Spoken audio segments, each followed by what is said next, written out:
Mpendwa msikilizaji, karibu katika hii simulizi ya kuitwa Dia Rovina.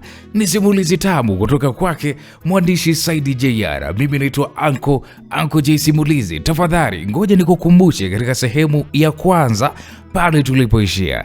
Ni ambapo yule mwanadada Rovina, baada ya kumsaidia Prince kupata ule utajiri, Prince bwana kambadilika.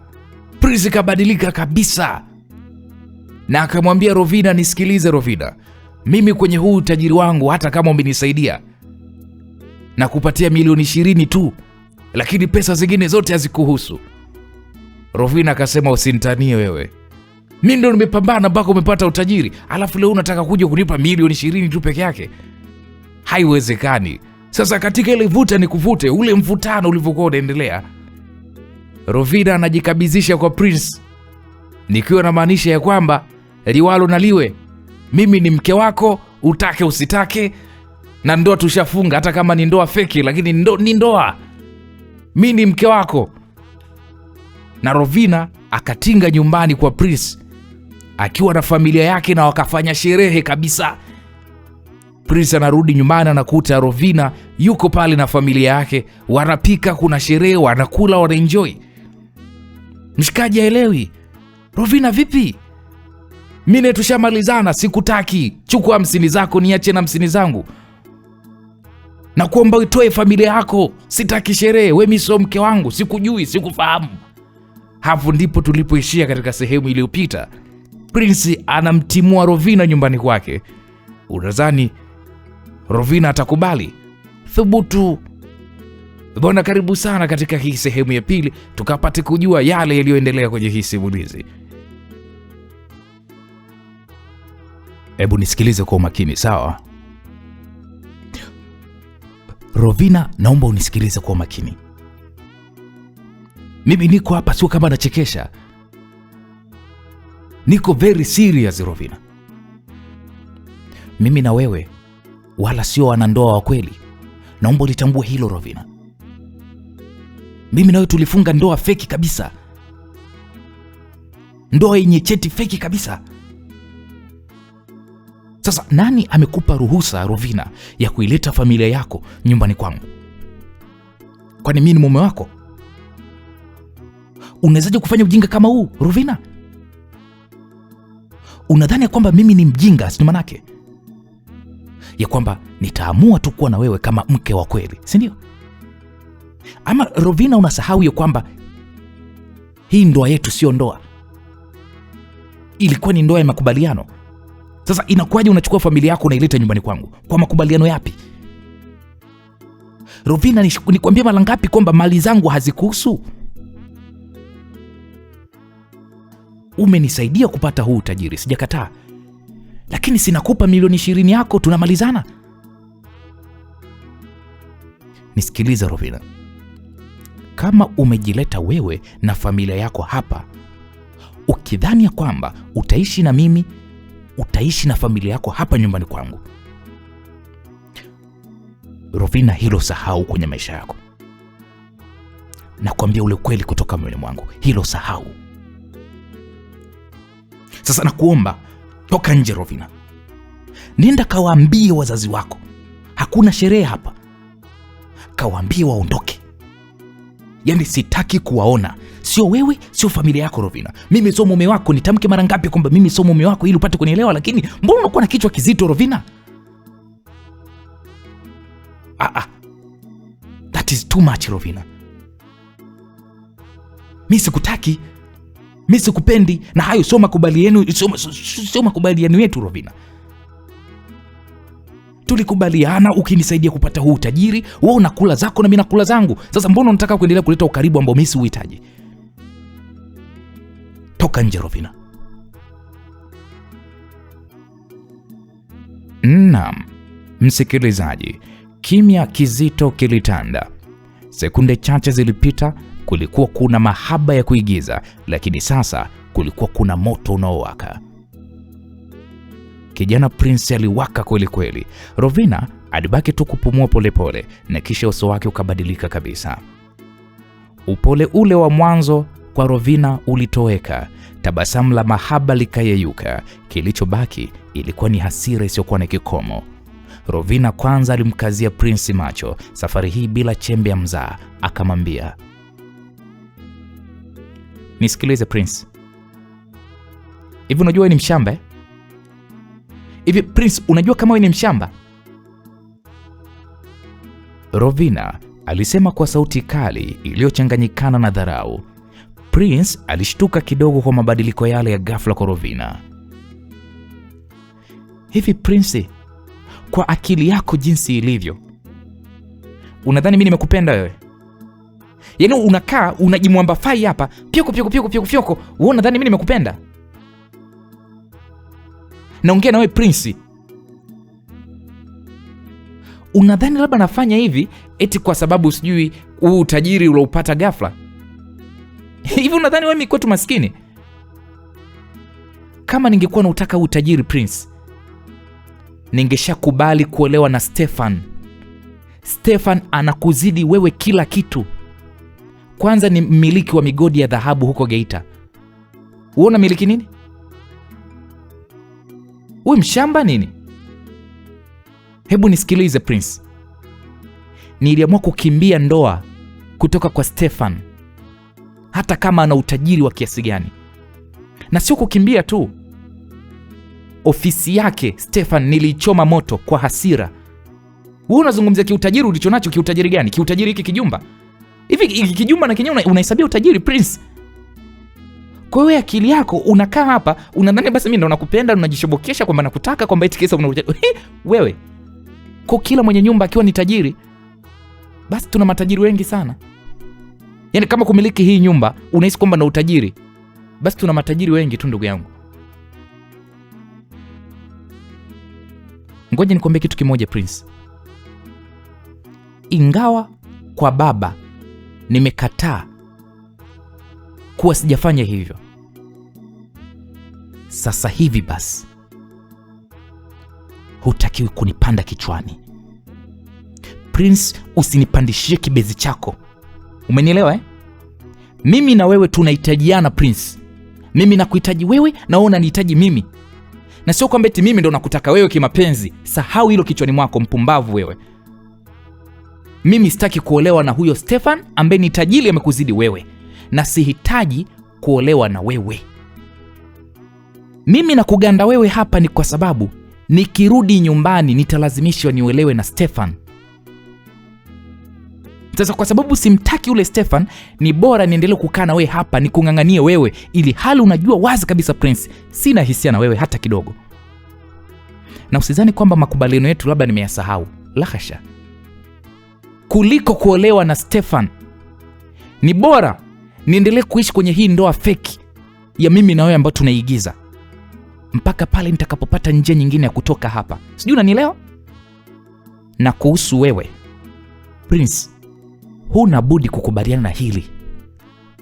Kama niliweza kukusaidia tukafunga mpaka ndoa feki ili upate mirathi ya utajiri, na we utabidi ukubaliane na mimi na hii ndoa ili kunisaidia kuniokoa nisiolewe na yule Stefan.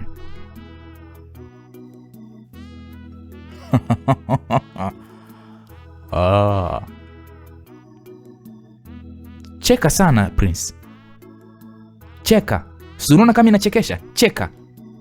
Lakini nikwambie tu ya kwamba ukijaribu kupinga haya ninayokuambia, na kurudisha kwenye umaskini. Kumbuka mimi ndo nilokufanya umeupata huu utajiri. Basi unatakiwa ujue kabisa kwamba ushahidi ninao wa kukuangusha wewe ukarudi kwenye umaskini. Wewe nisikilize, usinitishe mimi mpumbavu nini? Hebu nitolee upuuzi wako huo. Kwamba unanichukuliaje mimi?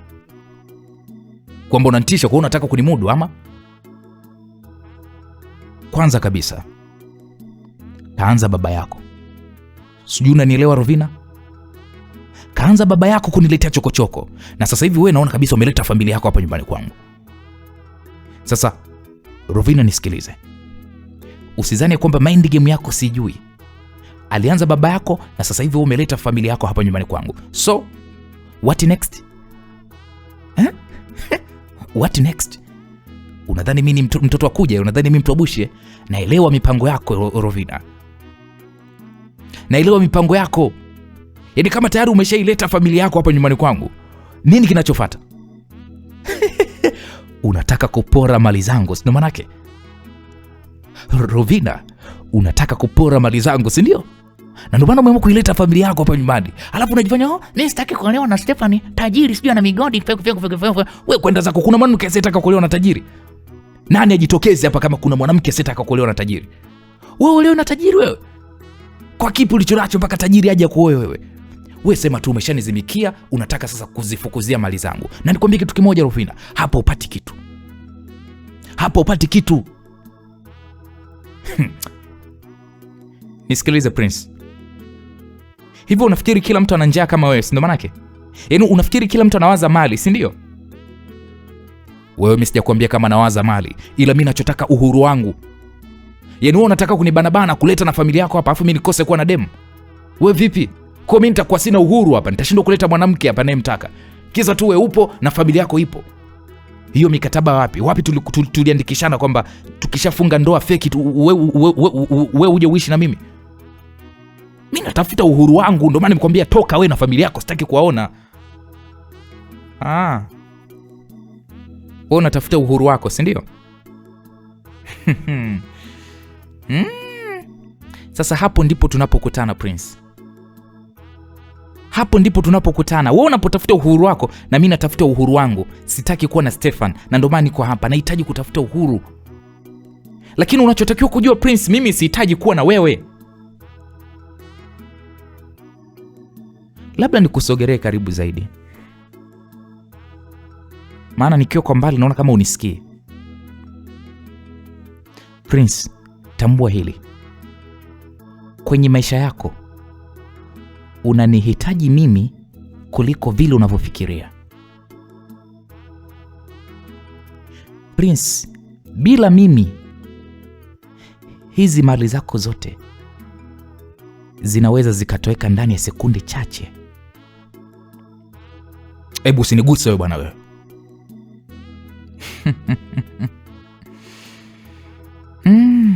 Nisikuguse?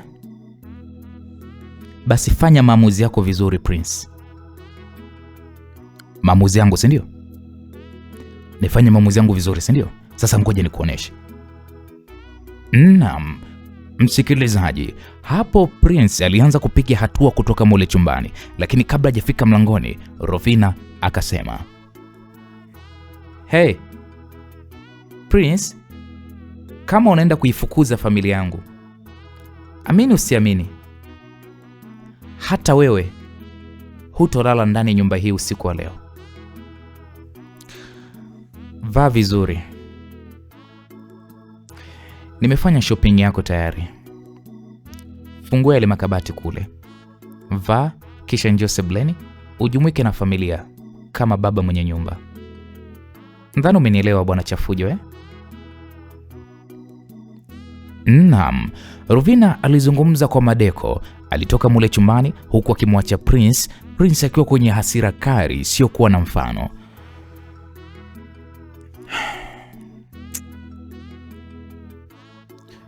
Aise, unajua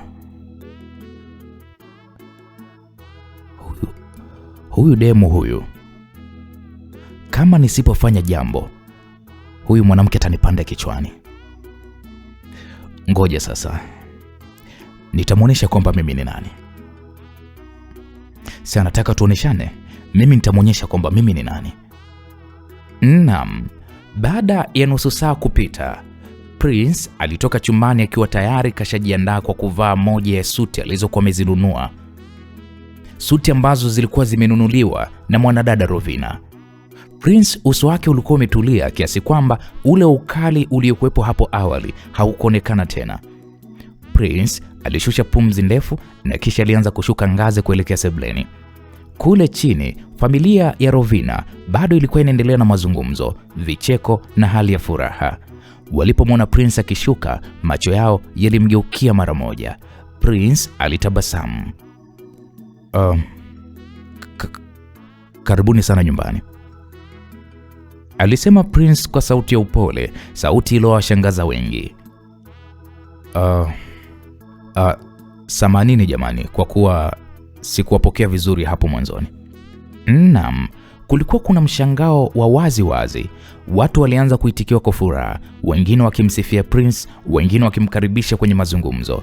Prince alikaa nao, akaanza kuzungumza nao kama mtu aliyekuwa mwenyeji wa kweli kabisa, akicheka na kuuliza maswali na hata kuwahudumia baadhi ya vinywaji. Mwanadada Rovina alikuwa amesimama pembeni akimtazama kwa umakini mno Prince. Rovina alibaki tu ameduaa. Akilini mwake Rovina alijiuliza kwamba nini kinachoendelea? Mbona Prince amekuwa ni mchangamfu hivi? Tena ghafla. Kuna kitu gani anachokipanga huyu mwanaume? Rovina alizungumza kwa jicho la tahadhari. Tabasamu la Prince lilionekana la kweli kabisa, lakini Rovina hakumwamini kirahisi Prince. Akiwa Rovina bado anajiuliza, simu yake iliingia ujumbe. Alikunja uso kidogo na kisha alifungua haraka ule ujumbe. Alipousoma ujumbe huo, uso wake ulibadilika ghafla. Moyo wake ulidunda kwa nguvu. Bila ya kusema neno, Rovina aligeuka haraka na kutoka nje ya jumba. Alitembea mpaka sehemu ya pembeni karibu kabisa na bustani. Hapo Rovina aliipiga ile namba iliyokuwa imetuma ujumbe. Simu ilipokelewa baada ya mlio wa pili. Halo. Hasani. Rovina alianza kwa sauti ya kukasirika, lakini sauti iliyochanganyikana na hofu. Hasani. Nini sasa? Hebu niambie. Rovina. Ujinga gani sasa huu? Huyu anayetutishia ni nani? Upande wa pili, Hasani alisikika akiwa na mshtuko pia. Rovina akasema, wallahi hata mimi sijui. Nimepokea ujumbe huo huo. Anasema anajua kila kitu. Anajua nini hasa? Anajua kuhusiana na ndoa yenu feki. Na ile barua pia ya mahakama pia ni feki. Anajua kila kitu. Na sio hivyo tu, ametupatia masaa mawili tu tupate kukutana naye. La sivyo atafichua kila kitu.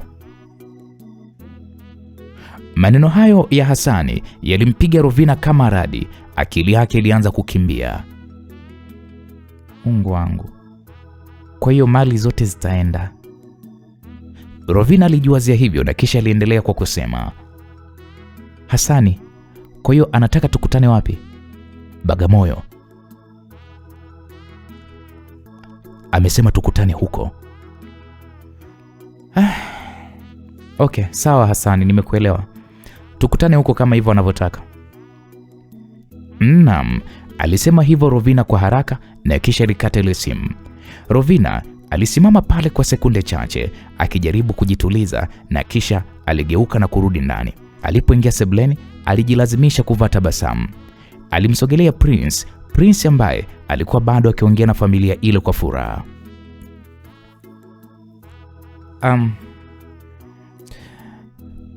Mume wangu, Rovina alisema kwa sauti ya upole na heshima, yani kana kwamba hakuna kitu kilichotokea.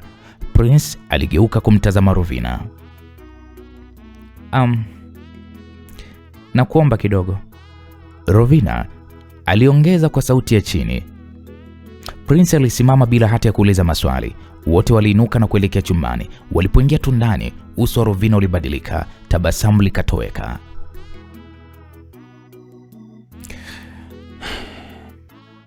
Kuna shida imetokea. Shida gani tena Rovina? Hapo Rovina ilibidi amwelezee kila kitu Prince kwa haraka, ujumbe wa vitisho waliokuwa wameupokea na muda wa masaa mawili waliokuwa wamepatiwa na hatari ya kufichuliwa kwa siri yao. Prince alisikiliza kwa umakini, uso wake ulizidi kuwa mgumu. Alipomaliza akamwangalia Rovina kwa ukali. Nisikilize Rovina. Kubali ukatae Rovina. Umefanya uzembe. Uzembe gani sasa Prince ambao mimi nimeufanya? Nisikilize Rovina. Imekuwaje mtu mwingine ajue mambo haya ya kwetu? Nisikilize Prince, huu sio muda wa kulaumiana. Tunatakiwa kuweza kuchukua hatua. Na kuomba wewe ubaki hapa na familia yangu. Mimi nitaenda kujua huyo mtu anataka nini. Hapana Rovina. Yaani siwezi kuendelea kuweka rehani utajiri wangu. Hilo swala haliwezekani. Haliwezekani kabisa Rovina. Hili swala linanihusu mimi moja kwa moja. Sasa unatakaje nikae na familia yako tu pasipo kujua kitu chochote kinachoendelea? Hapana Prince. Mimi ndo natakiwa niende. Huwajui hawa watu wewe. Rovina, hebu nisikilize. Nimesema hilo mimi linanihusu mimi. Yaani linanihusu moja kwa moja. Naomba unitumie namba ya huyo mtu. Mtu gani? Basi nipatie namba ya Hasani. Nitakwenda mimi mwenyewe kwenye uko Bagamoyo, nitakwenda mimi mwenyewe. Naam, kulikuwa kuna ukimya wa mvutano. Rovina alimwangalia Prince kwa sekunde kadhaa, akapima uamuzi wake. Nisikilize Prince. Wewe haujui unaenda kukutana na nani? Alisema hayo Rovina kwa tahadhari. Prince alitabasamu kidogo na safari hii kwa kujiamini akasema, Ebo nisikilize Rovina. Kwa hiyo wewe ndo unamjua unaenda kukutana naye? Wewe unadhani wewe unamjua unaenda kukutana naye? Kama vile ambavyo wewe haujui na mimi sijui pia vile vile, lakini lazima niende. Rovina alishusha pumzi. Walibishana kwa dakika chache zaidi na kila mmoja akijaribu kushikilia msimamo wake, lakini mwisho wa siku Rovina ilibidi tu akubali. Dakika chache baadaye Prince tayari alikuwa ameondoka kuelekea huko Bagamoyo. Kwa kuwa hakuwa bado na gari, aliamua tu kurequest taxi mpaka alipokuwa huyo Hasani, na kisha wote wawili wakaanza safari kuelekea huko Bagamoyo kukutana na huyo mtu ambaye mpaka muda huo bado walikuwa hawamjui ni nani.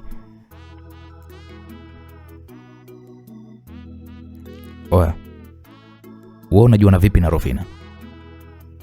Aliuliza Prince wakati wakiwa kwa njiani. Hasani alimtazama Prince na kisha akasema, Rovina mimi ni bosi wangu. Amenisaidia mengi sana kwenye maisha. Okay. Kwa hiyo familia ya Rovina wewe unaifahamu vizuri, si ndio? Kwa kiasi naijua, sio sana. Kuna mtu alitaka kumooa Rovina, si maana yake? Na mpaka mahali alikuwa ameshamtolea, si ndio? Unadhani huyo mtu atakuwa ndo yeye ambaye ametuita huku Bagamoyo? Aise kaka, sidhani. Japokuwa mimi namfahamu pia huyo mtu, ni Stefan, ila kwa hili sidhani kama ni yeye. Naam, muda huo Prince alitulia kimya kwa sekunde kadhaa akiwa na tafakari, lakini kabla hajainua tena mdomo wake kuzungumza, ghafla lori kubwa liliingia pale katikati ya barabara kuu kwa kasi ya kutisha mno. Liliwasomba mithiri ya mchanga kwenye kilio. Hakuna aliyeona kilichotokea zaidi tu ya kusikia mlio mkali wa kutisha uliambatana na mlipuko mkubwa wa moto. Msikilizaji, hiyo ajali ilikuwa ni mbaya kiasi kwamba ile taksi walikuwa wamepanda wakina Prince iliteketea nyanga nyanga. Dereva wa taksi hiyo pamoja na Hasani walikufa papo hapo baada ya kuchomwa na vipande vya chuma kifuani. Kilichomsaidia Prince, yeye alikuwa upande tofauti na ule upande ambapo lori lilikuwa limegonga, lakini hata bado alikuwa ameumia pia. Kila sehemu ya mwili wake Prince ilikuwa ikitoka damu, huku mwili wake ukiwa hauna nguvu tena. Prince hakuwa hata na uwezo wa kutikisa kidole zaidi tu ya kubaki akifumba na kufumbua macho kwa mbali. Prince akiwa yupo katika hali hiyo, hali ya umahututi, ghafla kipande cha mlango wa taksi alichokuwa ameegamia kilivutwa kwa nguvu, na ndipo ilipotokea sura ya mtu ambaye hakuwa mpya machoni mwake.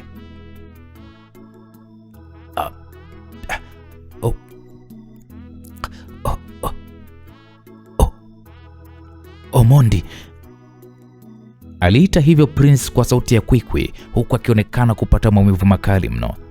Omondi, mtoto wa marehemu Mr. Muye, kwanza alicheka kwa dharau na kisha alianza kuongea. Sikiliza mpumbavu. tamaa yako imekuponza. Ulidhani nitaacha mali za babangu zichukuliwe na mpuzi kama wewe, kesa tu babako alikuwa ni dereva wetu? Hapana.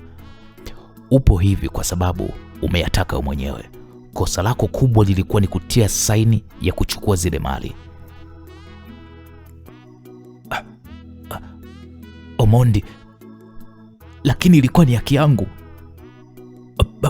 Baba yako ndiye aliyenipa kwa hiari yake mwenyewe. Sasa hilo ndo nalichukulia kama kosa la babangu. Na kwa kuwa hayupo tena duniani, basi nipo hapa kurekebisha kila alichokosea babangu. Nisikilize mpumbavu, leo unakufa. Unakufa Prince, lakini usijali. Hutakufa peke yako. Hawara yako pia Rovina naye muda so mrefu ataungana nawe kuzimu. Omondi, kwa hiyo wewe ndio uliopanga hii ajali ili utuue? Wala hujakosea, mimi ndo nimepanga kila kitu. Nimegundua ya kwamba ndoa yenu ilikuwa ni feki, na nilikuwa na uwezo wa kuwafichua, lakini kama ningefanya hivyo, basi mali zote mlizopewa zingeenda kwa watu wenye uhitaji, kitu ambacho siwezi kuruhusu kitokee. Kwa ninyi mtakufa, alafu mimi nitarudisha kile kilicho changu. Safari njema huko uendako. Naam. Omondi baada ya kusema hivyo, alitoa pale bastora yake kwa ajili ya kummalizia kabisa Prince, lakini kwa hali aliyokuwa nayo na isitoshe eneo ambalo ajali ilikuwa imetokea ilikuwa ni mali na makazi ya watu, hivyo moja kwa moja alijua Prince hawezi kupona bali atakufa tu kwa maumivu makali. Omondi aliamua kumwacha Prince na kuondoka zake. Prince alibaki pale akiwa hana msaada. Kadiri dakika zilivyozidi kusogea, ndivyo hali yake ilivyokuwa inazidi kuwa mbaya. Mwishowe Prince alipoteza fahamu kutokana na kuvuja damu nyingi mno mwilini. Wakati huo tukirudi kule Mbezi Beach, hali ilikuwa iko shwari kabisa.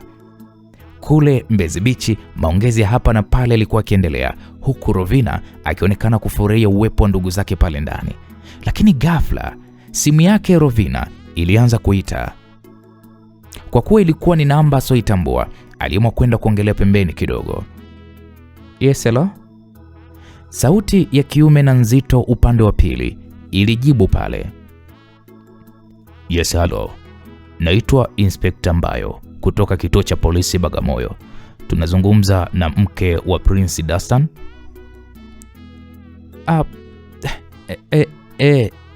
Ndiyo, ni mimi.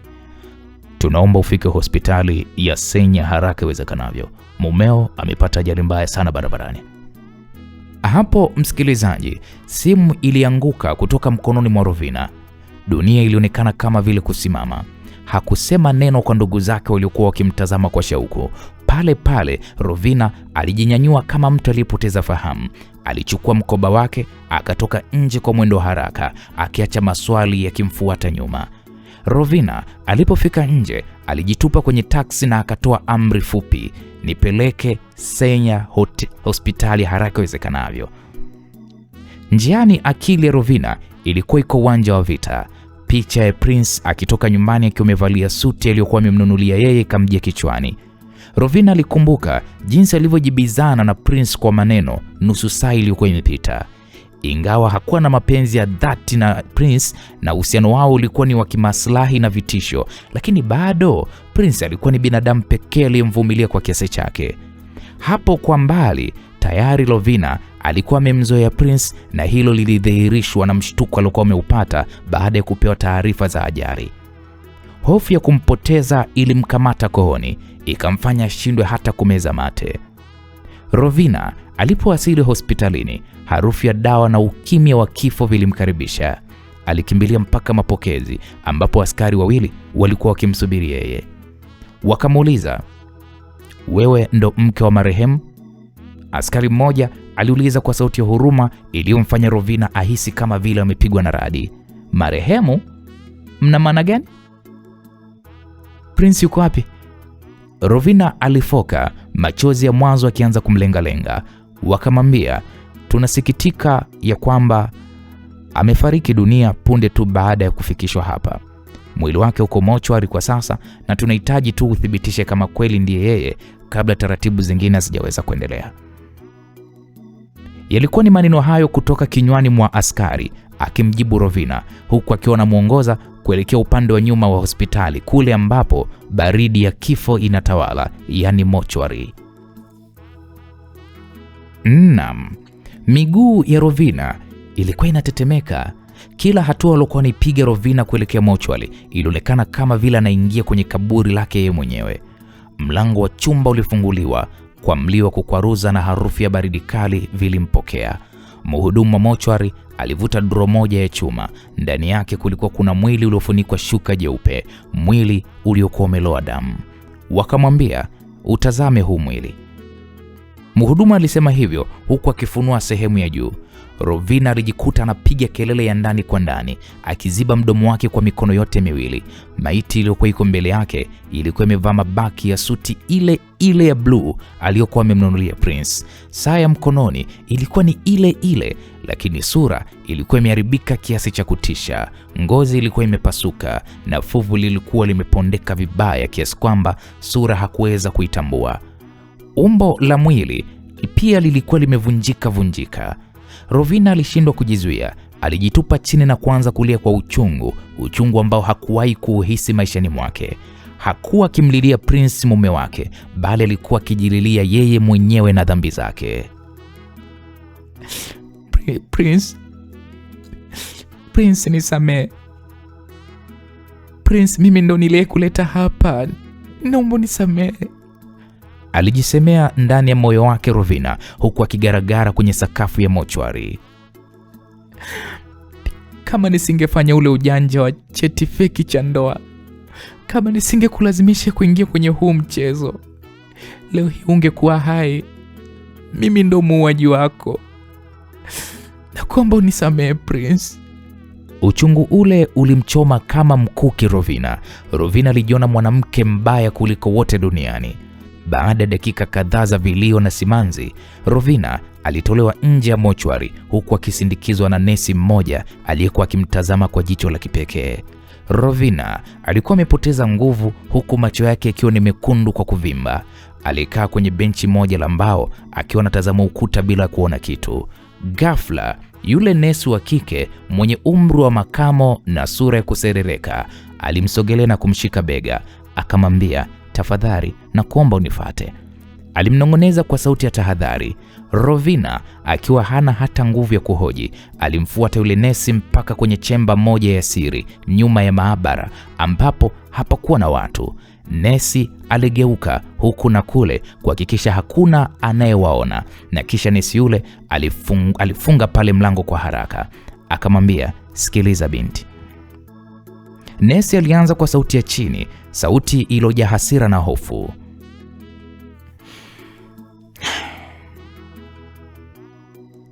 Binti, nakuomba unisikilize.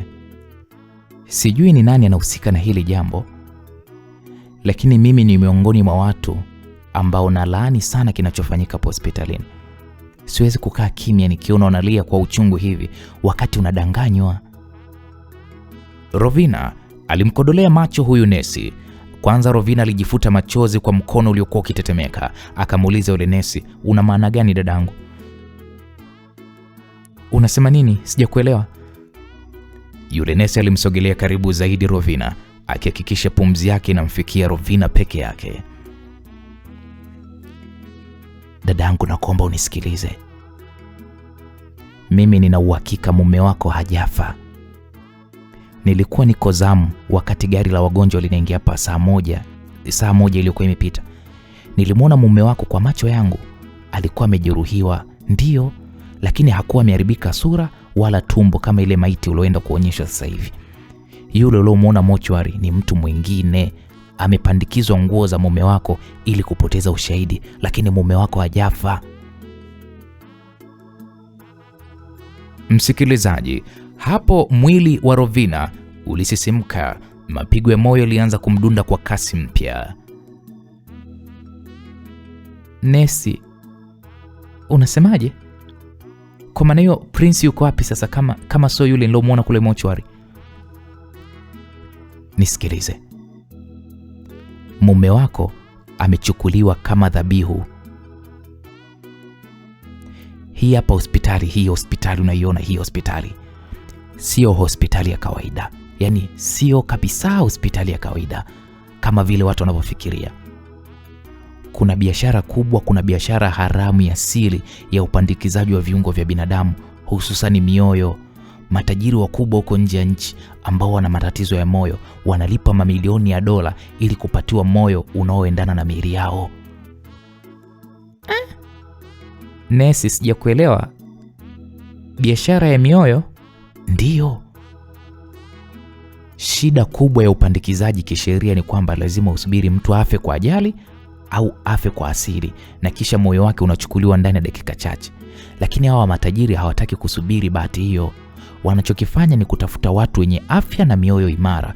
Wanatengeneza ajali za bandia kama hii ya mume wako, na kisha wanawateka wakiwa wako bado hai.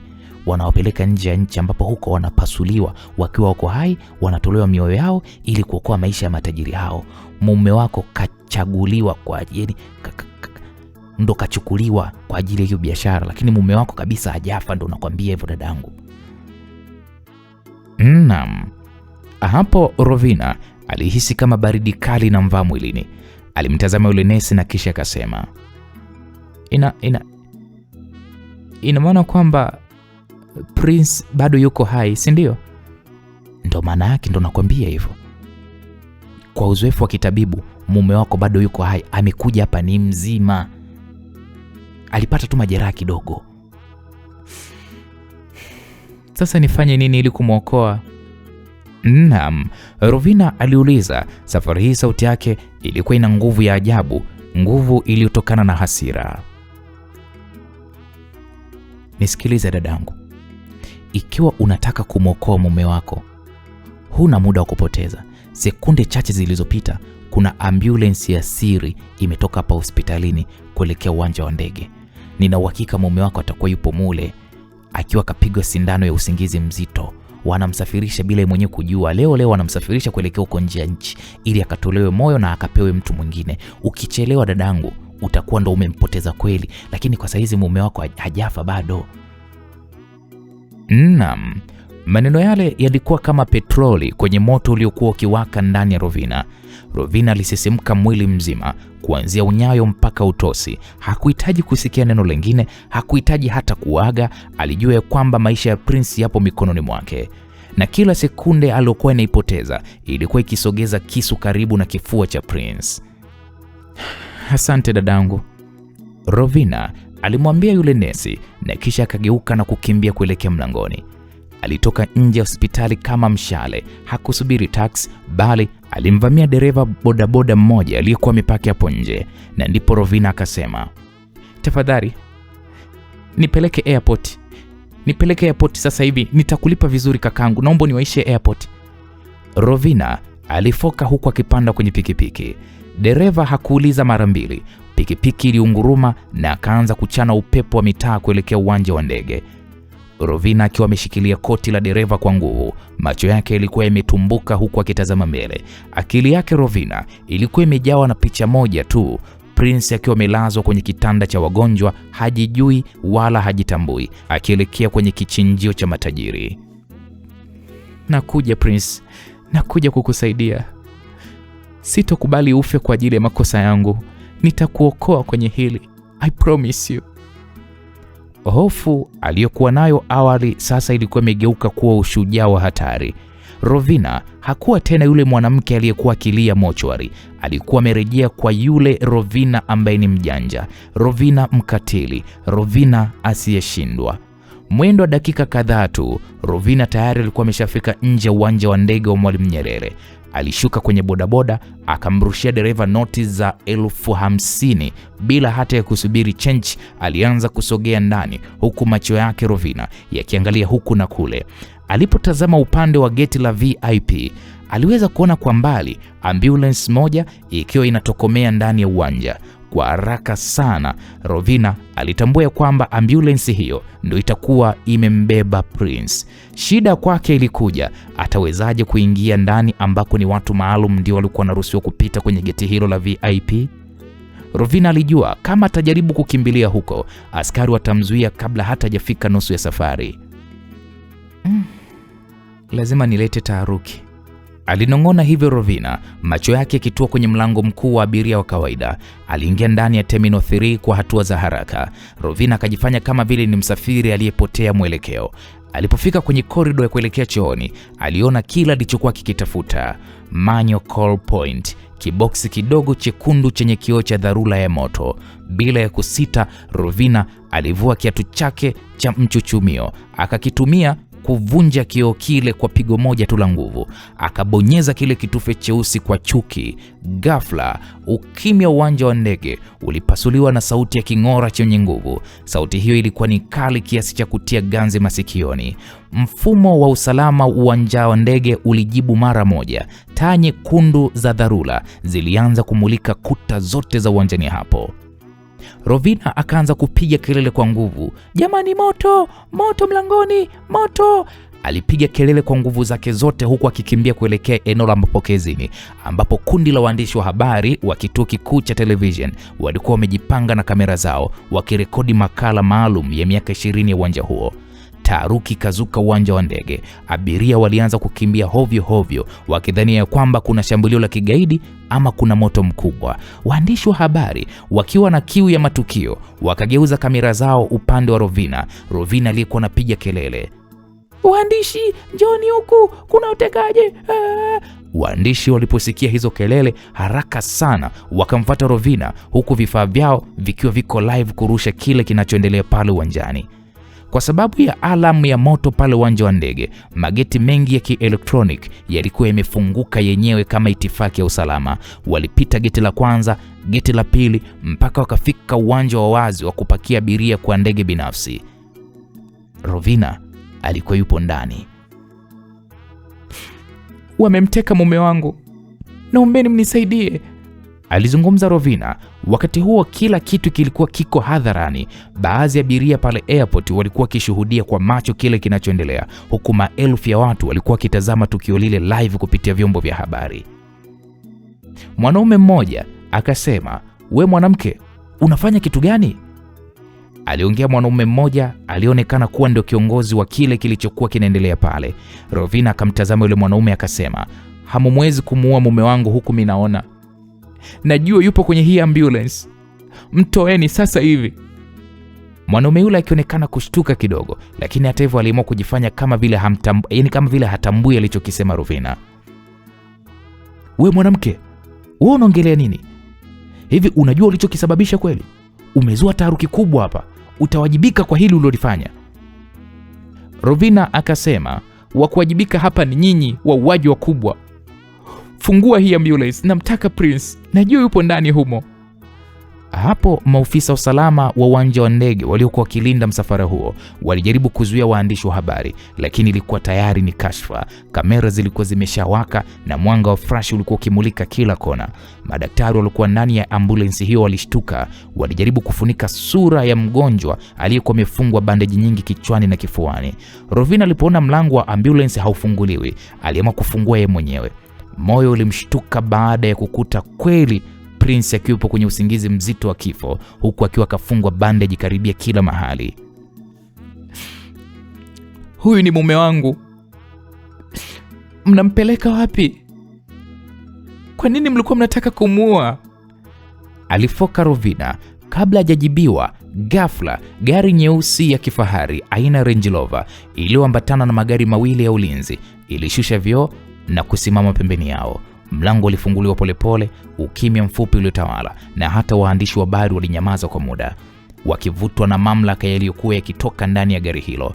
Alishuka mwanamke mmoja ambaye uwepo wake pekee uliashiria nguvu, utajiri na mamlaka yasiyopingika. Sio waandishi wa habari tu, kila mtu aliyemwona mwanamke huyo alimtambua. Alikuwa akifahamika kwa jina la Madam Catherine. Umaarufu wake ulitokana na utajiri aliyokuwa na umiliki hapa nchini. Akiwa amevalia vazi nadhifu la gharama, huku macho yakiwa yamefichwa na miwani myeusi aliyokuwa ameivaa, Madam Catherine alitembea kwa hatua za taratibu kusogea pale ulipokuwa wakina Rovina. Alipofika Madam Catherine akauliza, kuna nini hapa kinaendelea? Sauti yake Madam Catherine ilikuwa ni ya chini yenye mamlaka. Mmoja wa waandishi wa habari alimsogelea Madam kwa tahadhari na kisha akasema, Madam Catherine, huyu mwanamke anadai ya kwamba mume wake katekwa kwa ajili ya biashara haramu ya viungo. Una lipi la kusema? Madam Catherine kwanza alivua miwani yake polepole, akionyesha macho yenye huzuni iliyoigizwa kwa ustadi mkubwa. Madam Catherine kwanza alimtazama Prince aliyekuwa kwenye kitanda, na kisha akamtazama Rovina kwa jicho la dharau lililofichwa na huruma ya mamba. Madam Catherine alishusha pumzi ndefu, akajifanya kama vile kufuta machozi kwenye kona ya jicho lake. Kwanza naombeni mnisamehe kwa hii taharuki iliyotokea. Madam Catherine alianza kuzungumza, sauti yake sasa ilijaa upole uliokusudiwa kugusa hisia za mamilioni ya watazamaji waliokuwa wanamuona kwenye TV. Mimi ni mama, na leo ni siku ambayo sitaisahau maishani mwangu. Nilikuwa hospitalini asubuhi ya leo kwa ajili ya zoezi langu la kawaida la kutoa msaada wa damu kwa wahitaji, ndipo daktari mkuu aliponiita kwa dharura. Wakati huo Madam Catherine anayesema hayo, waandishi wa habari walitega masikio, kamera zikiwa zinamlenga yeye pekee. Rovina alibaki ameduaa. Yule madam akaendelea kusema, wakati niko hospitalini pale, daktari aliniambia kwamba kuna kijana amefikishwa hapo baada ya ajali mbaya. Na kwa mshangao wa kila mtu, vipimo vyake vya awali vilionyesha vinasaba, yani DNA, vinavyoendana na mimi kwa 99%. Nilipomtazama kijana huyo, hapo Madam Catherine alielekeza mkono wake kwa Prince, huku akionekana Madam Catherine ana huzuni sana. Nilitambua alama ya kuzaliwa, alama ambayo mwanangu niliyempoteza miaka 25 iliyopita, alama hiyo alikuwa nayo. Moyo wangu ulinithibitishia mara moja ya kwamba huyu ni mwanangu niliyemtafuta kwa machozi ya maisha yangu yote. Kauli ya Madam Catherine iliwashangaza kundi la waandishi wa habari. Waandishi wa habari wote waliguna kwa mshangao. Hii ilikuwa ni habari ya kusisimua, hadithi ya mtoto aliyepotea na kupatikana.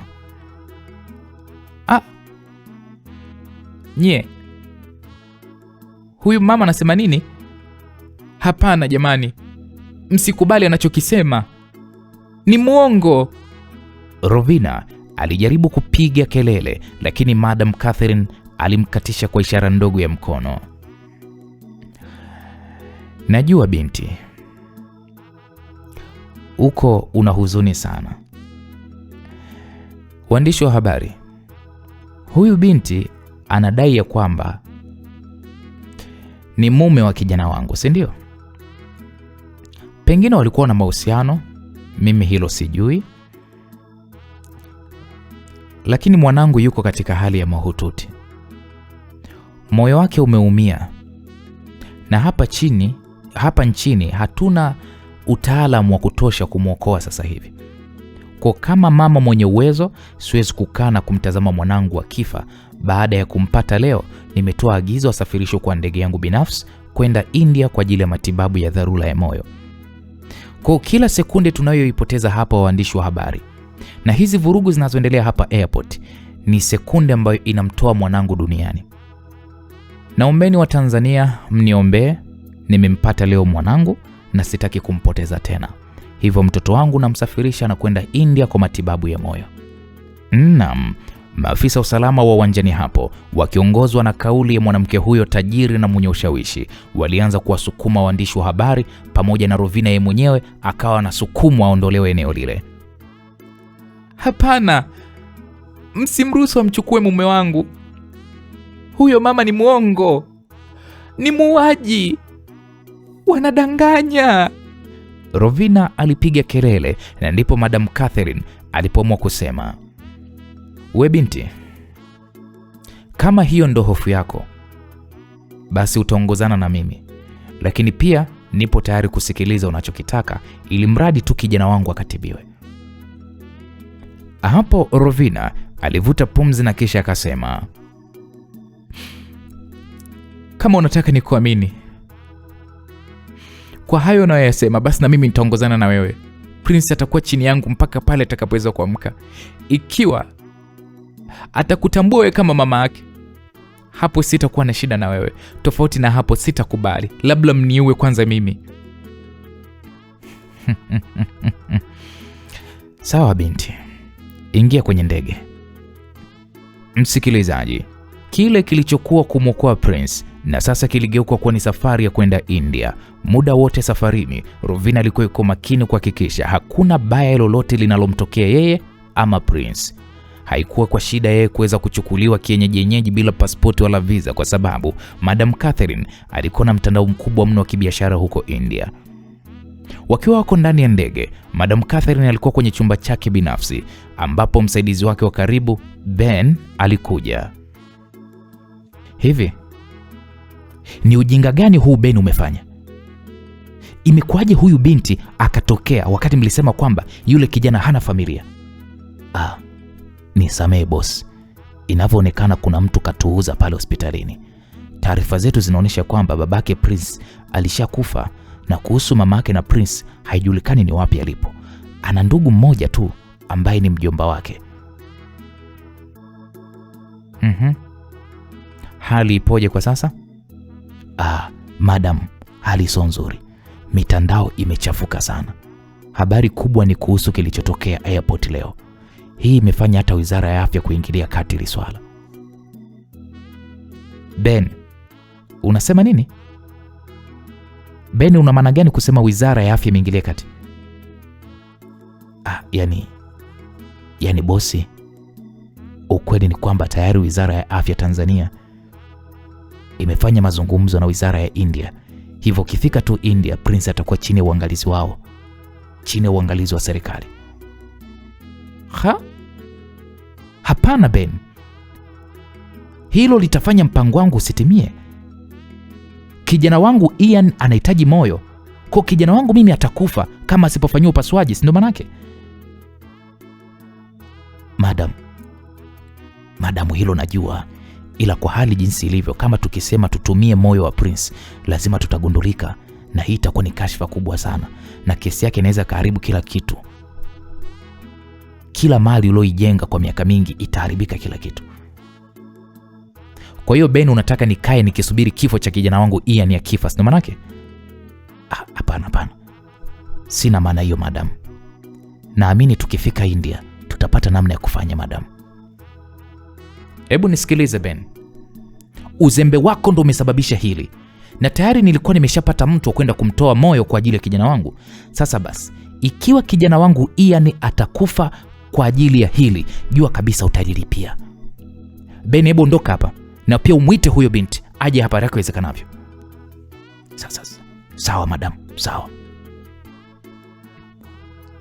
Naam, dakika moja mbele, Rovina alikuwa ameshafika mbele ya Madam Catherine.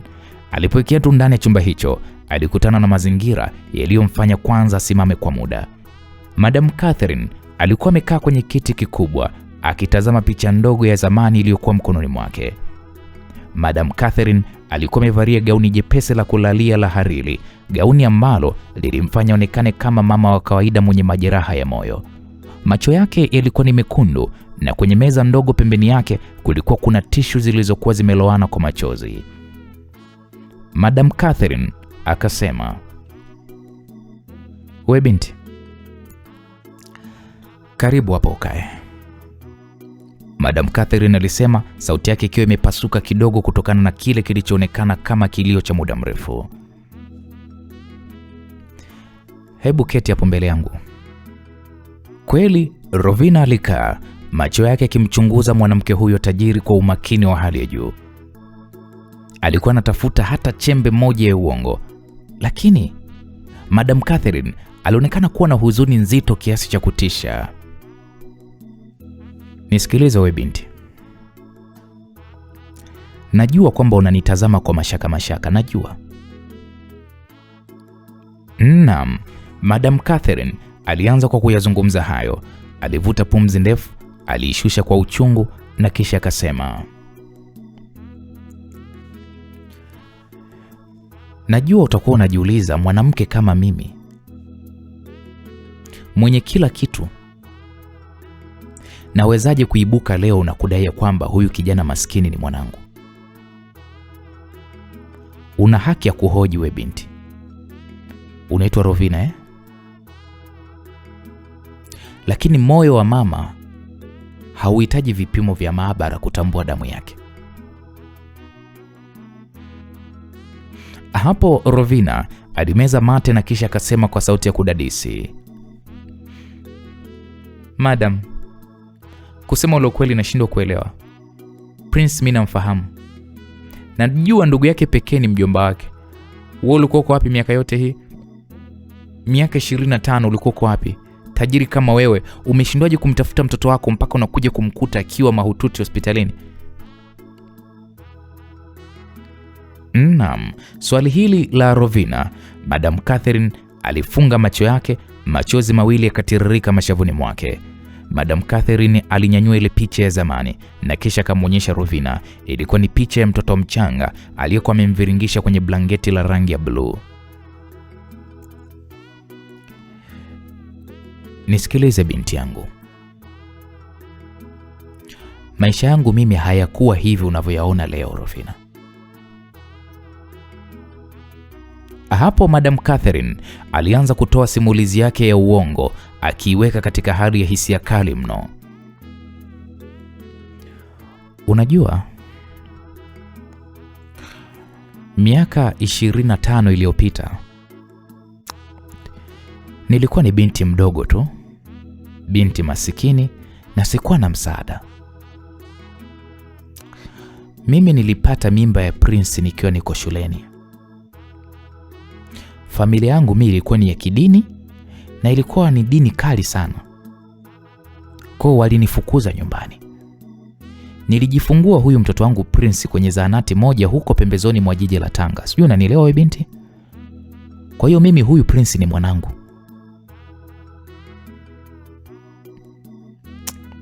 Na naumia sana mwanangu kumtelekeza. Lakini sio kama nilimtelekeza kwa kupenda.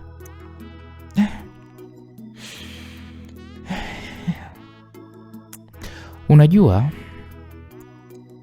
siku 3 baada ya kujifungua huyu Prince, hapo nikiwa nina maumivu makali sana,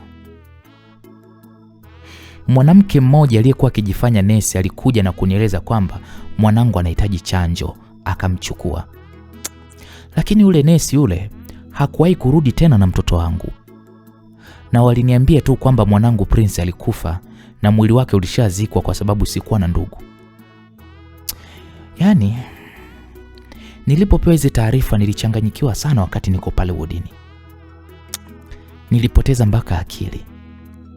Na miaka 2 baadaye ndipo nilipokuja kukutana na mume wangu ambaye ni marehemu, ambaye alinitoa kwenye umasikini na kunifanya hivi nilivyo leo mimi tajiri.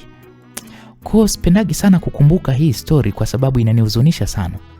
Ni story ambayo ilinitenganisha na mwanangu Prince. Sijui unanielewa binti? Naam. Hapo Madam Catherine alimshika mkono Rovina. Mkono wake ulikuwa ni wa baridi na ulikuwa ukitetemeka. Lakini mimi nakwambia ukweli, sikuwahi kuacha kumtafuta mwanangu. Nimetumia mamilioni ya dola kutafuta zahanati ile, kutafuta rekodi, lakini kila kitu kilikuwa kimefutwa. Yaani, mpaka leo asubuhi nilipomwona Prince pale Senea hospitali, mwanangu alikuwa na alama ya nyota ndogo ambayo mimi pia ninayo hapa. Naam, hapo Madam Catherine alifunua kidogo sehemu ya bega lake, akionyesha alama iliyochorwa kitaalamu kwa namna ya kudumu. Rovina alihisi mwili wake ukisisimka. Alikuwa akimsikiliza mwanamke huyu, na kwa mara ya kwanza Rovina alianza kuona huruma ikimjaa.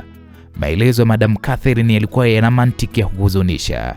Alijua kabisa Prince ana alama hapa begani mwake, na hiyo alama aliiona wakati ulipokuwa wanamuingiza kwenye ambulance.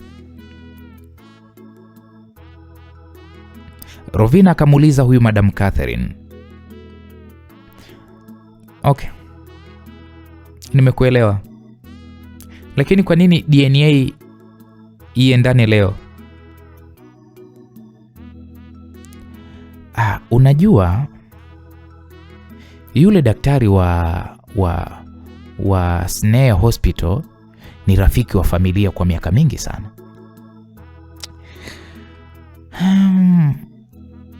Hapo Madam Catherine alijibu haraka, huku akawa anatengeneza uongo mwingine madhubuti kichwani mwake. Sasa unajua yule dokta unajua yule dokta alikuwa na sampuli yangu ya damu tangu nilipofanyiwa upasuaji wa kidole tumboni mwaka jana. Wakati huo damu yangu inachukuliwa kwa ajili ya kumwongezea Prince. Sijui unaelewa? Sasa daktari akashtushwa na mfanano wa damu yangu inaendana na Prince, ndo akaamua kufanya DNA test baina yangu mimi na mumeo Prince. Kwa hiyo tayari alikuwa anajua ya kwamba niliwahi kupotelewa na mtoto. Hivyo majibu yalipotoka haraka, yule daktari aliniambia, Unajua binti yangu, usiponisikiliza kwa makini story yangu kama haieleweki. Lakini nachanganyikiwa kwa sababu sijategemea kama naweza nikampata mwanangu ukubwani hivi. Si unajua kama mama afu nimepotelewa na mtoto. Kwa akili yangu inaweza isikae sawa. Story yangu inaweza isieleweke, lakini yule mimi ni mwanangu na daktari aliniambia ni mwanangu. Kwa mimi kwangu naona ukani muujiza ambao umetokea pasipo hata kutegemea. Yaani mimi naumia mimi. So unajua tumbo la uzazi linakuwa linanicheza. Yaani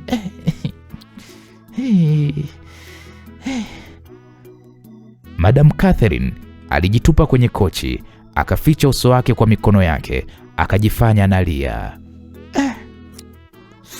Yaani Mungu amenipa nafasi nyingine mimi. Mungu amenipa nafasi ya pili mimi Rovina. Yaani sijategemea. Lakini sasa shetani anataka tena kumchukua mwanangu kupitia ugonjwa wa moyo. Mimi siwezi kukubali. Mimi unajua Rovina, niko tayari niuze kila kitu nilicho nacho. Nitatoa hata damu yangu yote ili mradi mwanangu Prince amke. Natamani mwanangu Prince mimi aniite mama tena. Yaani hata kwa mara moja tu aniite mama. Jamani. Unajua uchungu wa mama unavyouma mwanangu mimi huyu. Nimemzaa kwa tabu mimi. Nimemzaa kwa uchungu. Wakati huo mimi ni maskini kweli kweli jamani.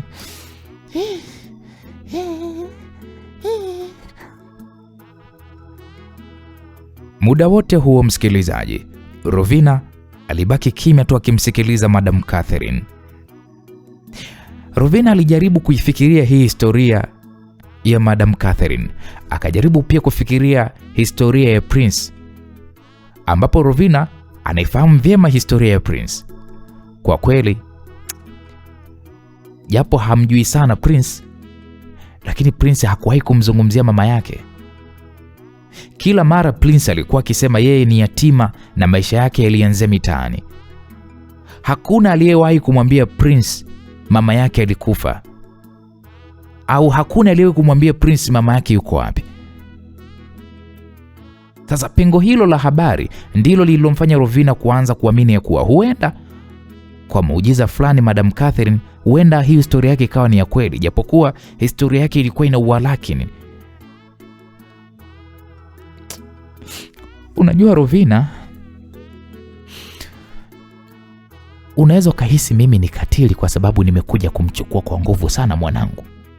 Lakini mwanangu nimemchukua kwa nguvu kwa sababu ya upendo. Hapo Madam Catherine aliendelea kutunga uongo wake huku akimwangalia Rovina kwa macho ya upole. Unajua Rovina, ungekuwa wewe ndo mama, ungeelewa hiki ninachokipitia. Unaona hii ndege, matibabu haya ya India, yote ni kwa ajili ya kuokoa maisha ya mwanangu Prince. Najua wewe na Prince mna siri zenu, lakini mimi nikuahidi mwanangu, sitoingilia mambo yenu. Ili mradi tu unisaidie, nataka mwanangu Prince apone. Wewe ndo unamjua zaidi kwa sasa. Na Prince akizinduka tu atahitaji kuona sura anayoijua kabla ya kuanza kuniamini mimi. Kuona kuomba wewe ndo umwaminishe Prince kwamba mimi mama yake.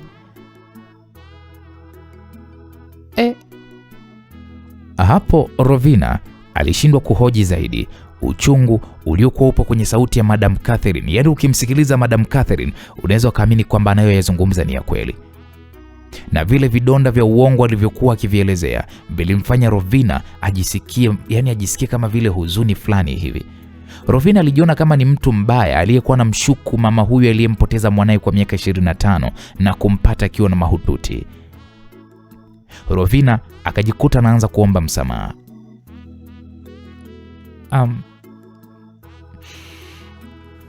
Madam, mimi hapa nilitaka tu kuhakikisha usalama wa Prince, kwa sababu Prince amepitia mengi sana, na mimi ndiye niliyemfanya awe kwenye taksi iliyopata ajali. Kiukweli ninajihisi muhalifu.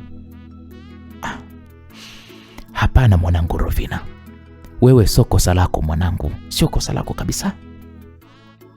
Madam Catherine alimvuta Rovina na kumkumbatia. Rovina alihisi joto la mwanamke huyu na kwa muda alihisi akiwa yuko salama, ingawa bado mawazo hayakumwisha akilini mwake Rovina. Baada ya safari ya muda mrefu, hatimaye waliwasili ndani ya jiji la Mumbai majira ya saa 12 za jioni. Kwa kuwa tayari taarifa ya ujio wao ilikuwa ikifahamika, airport walikutana na waandishi wa habari waliokuwa wamejipanga kupata chochote cha kutangaza, lakini hata hivyo hawakuongea nao. Haraka sana Prince akiweko chini ya usimamizi wa maafisa wa usalama wa India alichukuliwa na kupelekwa hospitalini. Rovina pamoja na Madam Catherine wao walienda kwenye hoteli ambayo tayari ilikuwa imeandaliwa kwa ajili yao. Wakiwa wako ndani ya hoteli hiyo, Rovina aligusa simu yake na ndipo alipokutana na SMS nyingi kwenye WhatsApp. SMS hizo nyingi zilitoka kwenye familia yake na waandishi wa habari waliokuwa wanataka kujua nini kinachoendelea. Ilibidi kwanza Rovina aongee na familia yake, ambapo aliwatuliza wasiwe na hofu. Baada ya kumaliza kuongea nao, simu yake ilianza kuita tena, ikionyesha ni WhatsApp call. Haraka sana Rovina alipokea ili kujua aliyepiga ni nani. Baada tu kupokea, sauti ya Omondi ikasikika.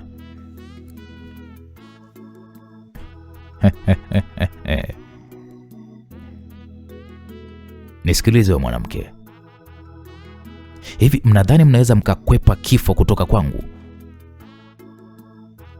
Naam, maneno hayo badala ya kumpa hofu Rovina ndiyo kwanza yalimjaza hasira. Hivi wewe ni hata mpaka utake kumuua Prince? Prince kakukosea kitu gani Omondi? Nisikilize Rovina, sio Prince tu peke yake, nitamuua kila mtu atakayejaribu kuweza kuchukua kilicho changu. Nisikilize Omondi, mali alizopewa Prince ni wosia wa baba yako. Sasa wewe kinachokuma ni nini? Na kwanza, mbona bado una utajiri mkubwa tu? Kwa nini huridhiki Omondi? Kama ningekuwa na miliki dunia hii kwa kuuza pumzi kwa kila kiumbe aliye hai, bado nisingemwachia huyo mshenzi mwenzio zile sheri 4. Sijui imekuwaje mpaka huyo Madam Catherine atangaze kwamba ni kijana wake, lakini ninachotaka kuambia, kama mnataka kuishi basi bakini huko huko India, msije huku. Na hizi sheli mziache kwangu, la sivyo vifo vyenu vitakuwa chini ya nyayo zangu. Naam, kabla hata Rovina hajajibu, ile simu ilikatwa. Hii ilimpa hofu na wasiwasi kwa wakati mmoja, kwani maisha yao yalionekana kama vile ni bidhaa adimu inayowindwa kila kona.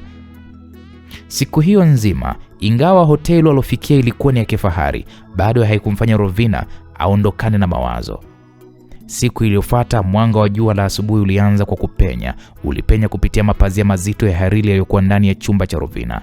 Taratibu, kwa mwendo wa uchovu, Rovina aliamka kutoka kitandani. Alitazama simu yake kidogo na kisha akaingia bafuni kujifanyia usafi wa mwili. Baada ya kuwa tayari kwa kuvaa gauni moja zuri ambalo tayari alikuwa kaandaliwa, msaidizi wa Madam Catherine, kijana Ben, alikuja na kumweleza kwamba Prince ameamka na ameomba kumwona. Hiyo ilikuwa ni taarifa njema sana kwa Rovina. Bila kutarajia, alihisi mapigo moyo wake yakiruka kwa furaha. Tabasamu pana ambalo lilikuwa ni geni kwenye uso wake kwa siku za hivi karibuni lilichanua.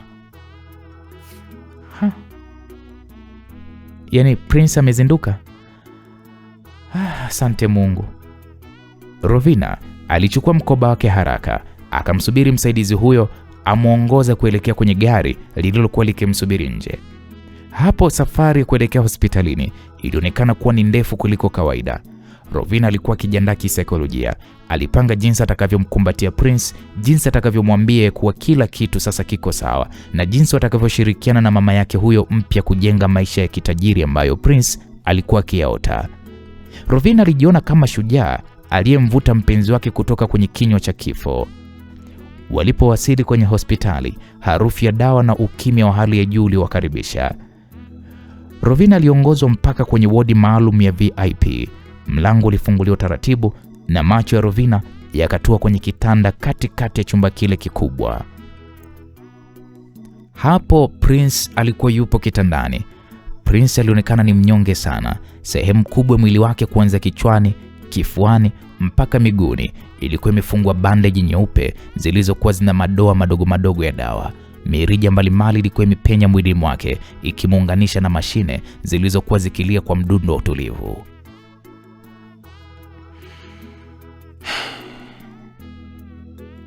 Prince, Rovina aliita kwa sauti iliyojaa hisia kali za furaha na huruma. Machozi ya furaha ilianza kumlengalenga. Alipiga hatua za haraka kuelekea kitandani, mikono yake Rovina ikiwa imenyoka ikitaka kugusa uso wa mwanamume huyo aliyemzoea kiasi cha kushindwa hata kuelewa kama anachohisi ni mapenzi au la. Lakini kabla hajamfikia, Prince aligeuza kichwa chake polepole. Macho yake hayakuwa na nuru ya furaha. Badala yake, macho yake yalikuwa yamejaa hasira ya kikatili na chuki iliyomchanganyikana na maumivu makali ya mwili. Prince alijaribu kujiinua kidogo, akitoa mlio wa maumivu huku akinyosha mkono wake uliofungwa bandage kumzuia Rovina asimsogelee. Usithubutu. Usisogee karibu yangu. Sauti ya Prince ilikuwa ni kukwaruza, ilikuwa ni sauti kavu iliyojaa sumu. Rovina alisimama kama mtu aliyepigwa na butwaa. Prince, ni mimi Rovina, nimekuja kukuona. Ndio, nakuona vizuri sana Rovina, na kila ninapokutazama naona kifo, naona ajali, naona damu yangu iliyomwagika barabarani. Prince, unazungumza nini? Prince, mimi ndiye nile kupigania. Wewe ndiye uloletea balaa hili Rovina. Wewe ndiye ulonisababishia yote haya Rovina. Naam, Prince alikatiza kwa sauti ya juu iliyowafanya wauguzi waliokuwa wako nje kuchungulia. Nisikilize Rovina. Kabla wewe hujaingia kwenye maisha yangu, nilikuwa niko vizuri tu. Nilikuwa ni mjanja wa mtaani, nilikuwa nina amani yangu. Lakini tangu nimekutana na wewe Rovina, tangu uanze ujanja wako wa kufoji vyeti, tangu niingie kwenye huu utajiri wa siri, maisha yangu yamekuwa jehanamu. Tazama nilivyo. Hii ni dhabihu uloitoa kwa ajili ya tamaa zako. Haya yote nayapitia kwa sababu yako wewe Rovina. Hapo Rovina alihisi kama amechomwa kisu cha barafu moyoni. Rovina alijaribu kusogea tena, machozi yakimtoka sasa kwa uchungu. Hapana Prince, ukiyasema hayo unakosea. Nilijitoa muhanga airport kuzuia wasikuue.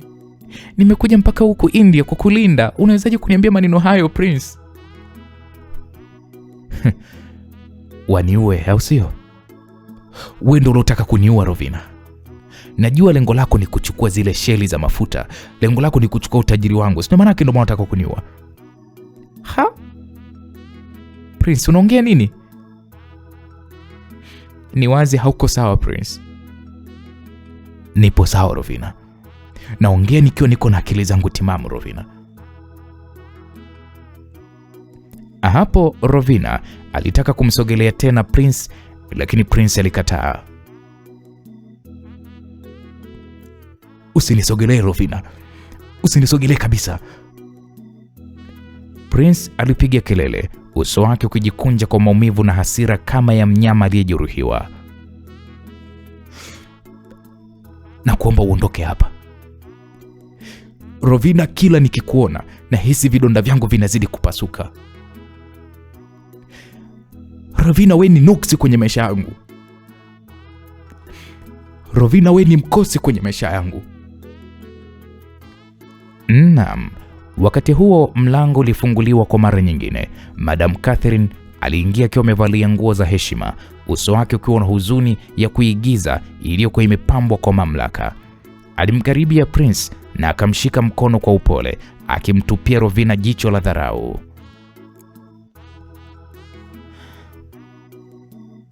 Madam Catherine.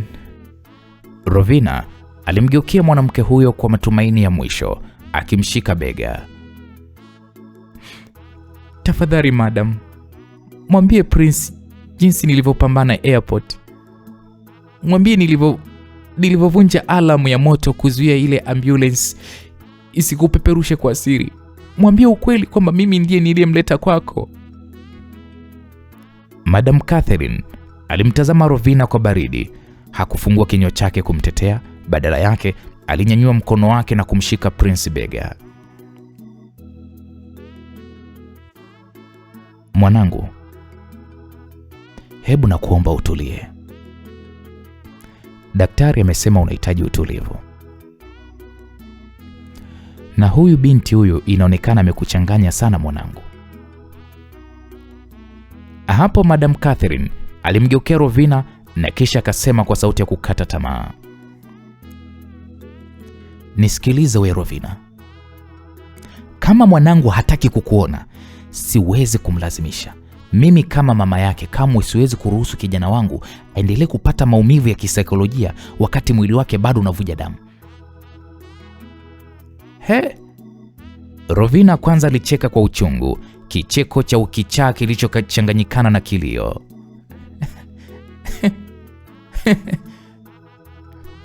Prince,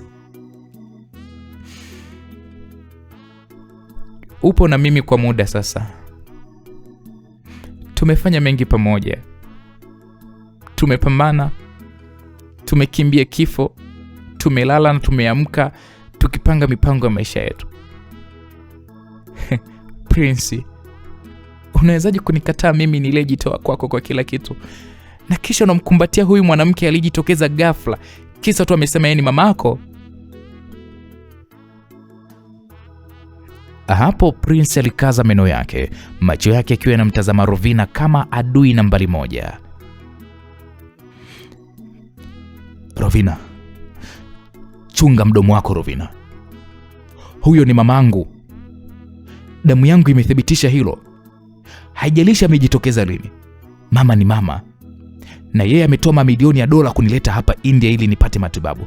Wewe umetoa nini zaidi ya kuniletea maumivu na vitisho? Rovina, ondoka kwenye maisha yangu. Sitaki kukuona tena kwenye maisha yangu. Toka Rovina. Hapo Madam Catherine alimtazama Rovina na kisha naye akasema, nadhani umesikia maneno ya mwanangu. Uwepo wako hapa unahatarisha afya yake. Walinzi, hebu njooni. Walinzi wawili wenye miili mikubwa walitokea mlangoni. Mchukweni huyu binti, mpelekeni uwanja wa ndege mara moja, arudishwe Tanzania kwa ndege ya kwanza inayopatikana. Hatakiwi kuonekana tena karibu na jumba langu au hospitalini. Naam, kwa amri aliyoitoa Madam Catherine, Rovina alihisi kama nguvu imetoweka mwilini mwake. Walinzi walimshika mikono yake miwili wakamvuta kuelekea mlangoni. Rovina alijaribu kupambana akimtazama Prince kwa mara ya mwisho.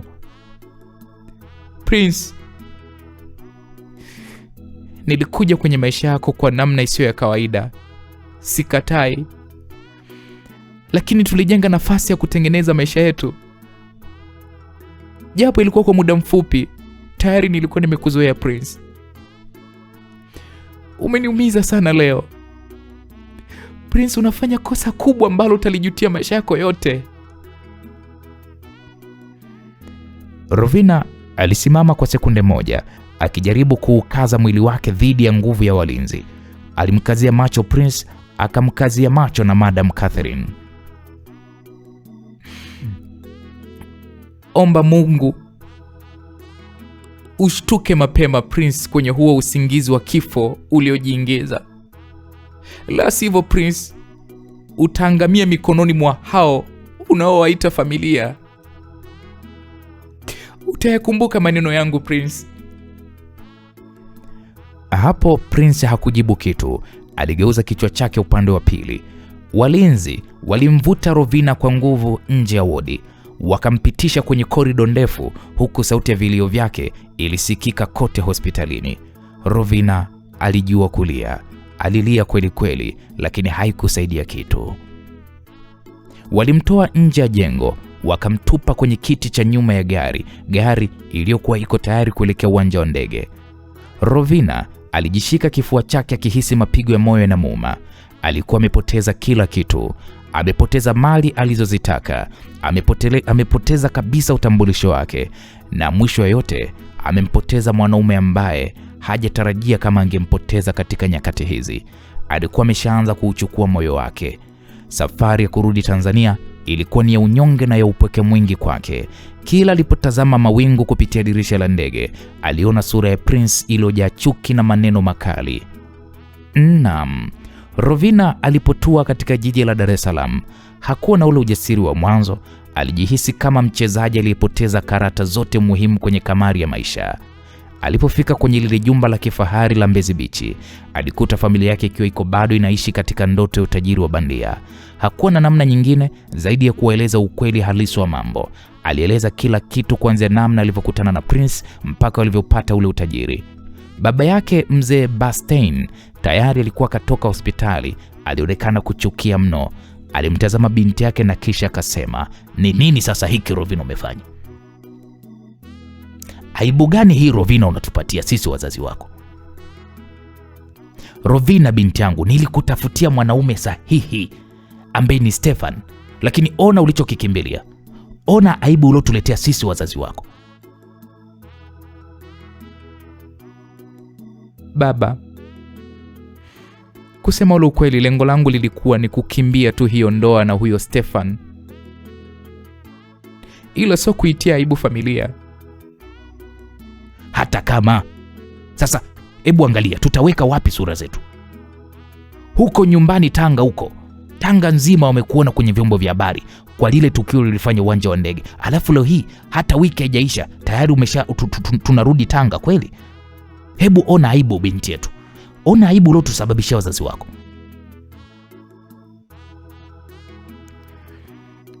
Naam, Mama Rovina aliyekuwa muda wote naye yuko kimya kwa upole, aliamua kuingilia kati.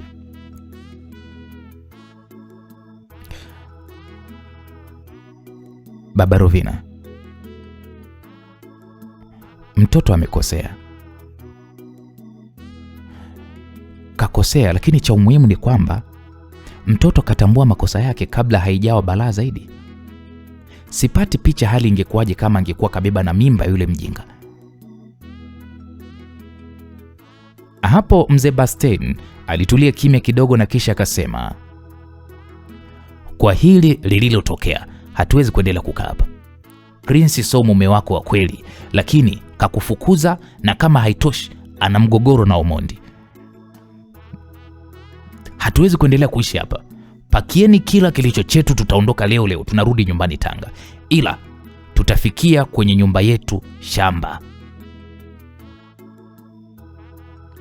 Naam, kwa kuwa mzee Bastein ndiye aliyekuwa mtu wa mwisho kwenye maamuzi, familia yake ilibidi ifanye vile alivyotaka. Ilipofika majira ya saa 11 za jioni, tayari walikuwa wamemaliza kujiandaa. Walifunga milango na kisha walikabidhi ufunguo kwa mkuu wa ulinzi wa jumba hilo.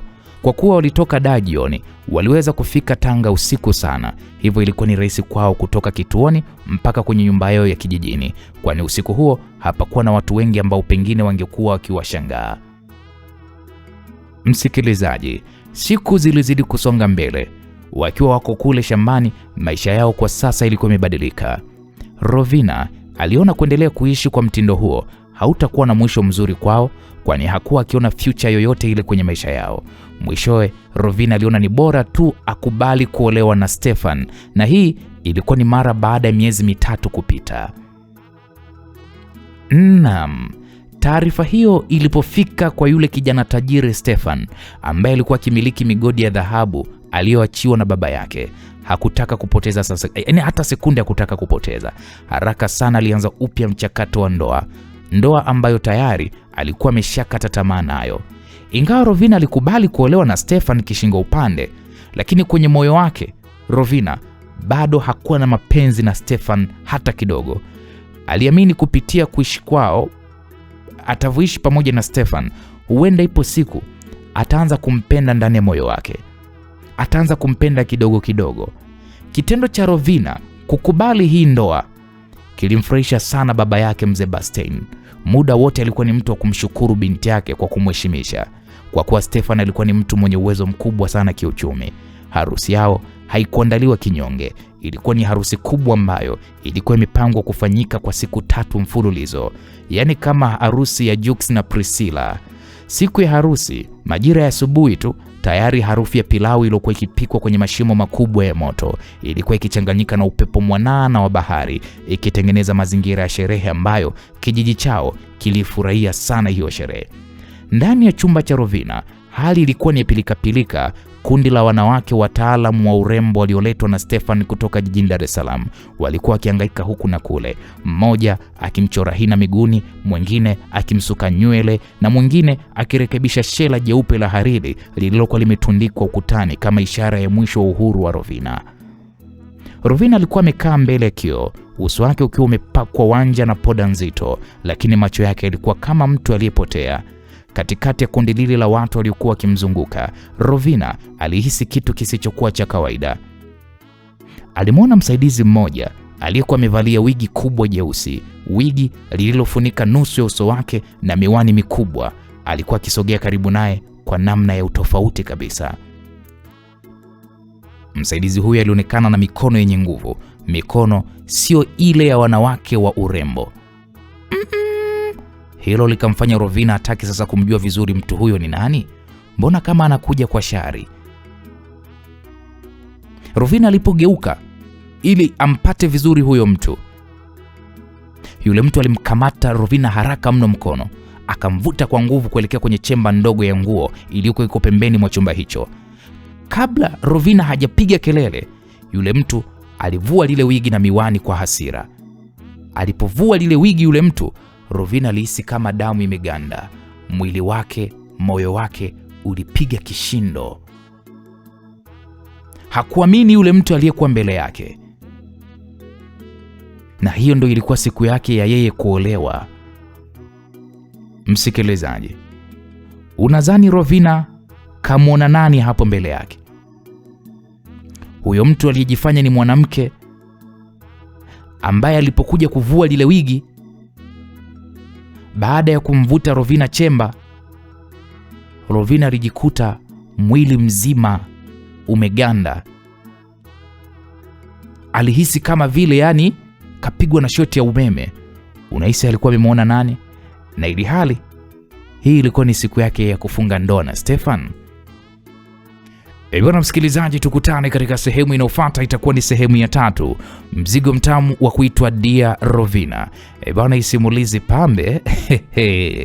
Mzigo ndo kwanza unaanza, alafu umekuwa wa moto. Imagine hii ni sehemu tu ya 2. Tukutane katika sehemu ya 3. Unadhani ndoa tunayo hatuna? Hebu angusha hapo comment.